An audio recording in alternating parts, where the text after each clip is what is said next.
I know for me with this project, this was a script that I had written and had no intention to direct it at all, and then that just sort of happened. Mostly because I had a very specific style and tone that I wanted with the film, and directors that I kept meeting with to direct it, I would sort of bump heads with. Not in a bad way, but they just saw it one way and I saw it another way. And eventually there was another director attached to it for the better part of a year.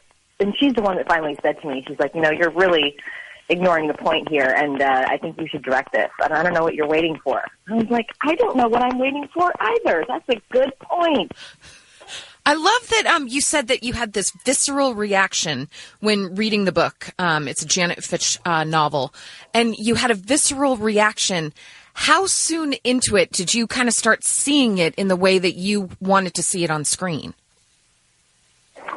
I saw it as I was reading it, pretty much. I mean, obviously, it's really the experience of directing and writing a film and adapting a book. The adaptation of a book is far different than even what the film turns into. It's sort of like this double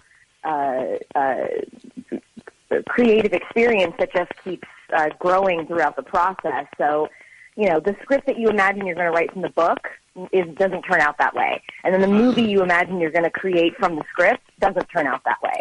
Really? So for me, I wouldn't say it was that far off when I was reading the book, but certainly the film came out much more, I want to say dark, and I don't mean that in a sad sense. I mean that in a literal tonal sense, the colors, context of it. It's a very, vibrant, feels like a strange, 80s movie, like The Hunger or something like that, or that it would come out of the world of, some Jim Henson movie like Legend or Labyrinth or The Dark Crystal. So, those are things that I kind of imagined and saw that in my head, but I had no idea, until I got into the editing room that the film that I was going to make was the film that is made.